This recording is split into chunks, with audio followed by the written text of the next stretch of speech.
آپ نے عام شام ایک حدیث سنی ہوگی کہ یہ کیلا حضرت اویس کرنے کے لیے اترا تھا. یہ ہماری عورتوں کو بھی پتا ہے اس حدیث کا. یہ کوئی حدیث نہیں ہے. آپ نے ایک اور حدیث سنی ہوگی کہ نبی کریم صلی اللہ علیہ وآلہ وسلم نے ایک بڑھیا کی گٹھڑی اٹھائی, اسے اس کی منزل مقصود تک پہنچایا. اس بڑھیا نے پھر دعا دی, بیٹا کہنے لگی کہ محمد سے بچ کے رہنا, وہ جادو کرتے ہیں معاذ اللہ. تو حضور نے فرمایا وہ جسے تم یہ کہہ رہی ہو میں وہی ہوں. اس پر شاعری بھی کی ہوئی ہے لوگوں نے. یہ کوئی حدیث نہیں ہے. وہ کوڑا پھینکنے والی بوڑھیا کی عورت حدیث آپ نے سنی پڑی ہوگی, ہم نے اس کا کہیں وجود نہیں دیکھا. وہ حضرت بلال حبشی نے صبح کی اذان نہ دی تو سورج نہ نکلا.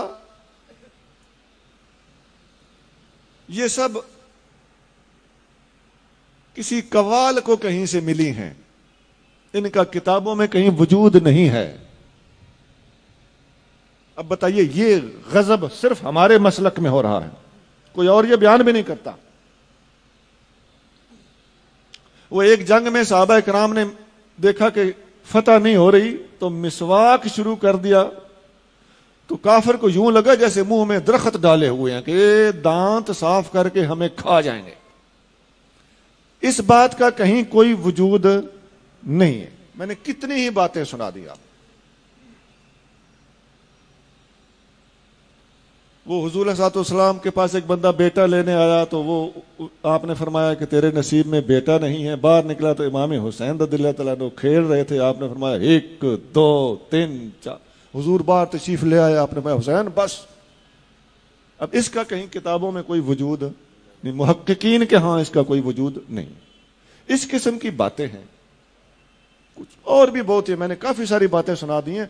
ایسی حدیثیں ہمارے ہاں ہمارے اہل سنت کے حلقوں میں, خاص طور سے عوامی حلقوں میں اور خواتین میں, اور خاص طور سے یہ جو ہم الحمدللہ معجزات کرامات کے سب سے زیادہ چونکہ ماننے والے ہم ہی ہیں, ہماری اس محبت عقیدت اور صحیح العقیدگی سے ناجائز فائدہ اٹھاتے ہوئے لوگوں نے اس قسم کی باتیں بھی ہمارے اندر داخل کر دی.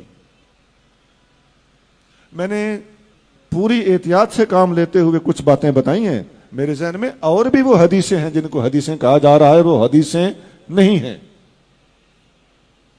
اور ایسا ہے کہ اگر آپ ان کو کسی خاص طور سے کسی سٹیج پہ بیان ہو رہی ہو تو عوام کا کیا قصور. میں اپنے بیٹوں سے درخواست کروں گا کہ حدیث آپ نے کنفرم کیے بغیر کبھی بیان نہیں کرنی, اور اگر کوئی بیان کرے آپ کو پتا ہو کہ یہ حدیث نہیں ہے تو اسے ضرور سمجھانا ہے.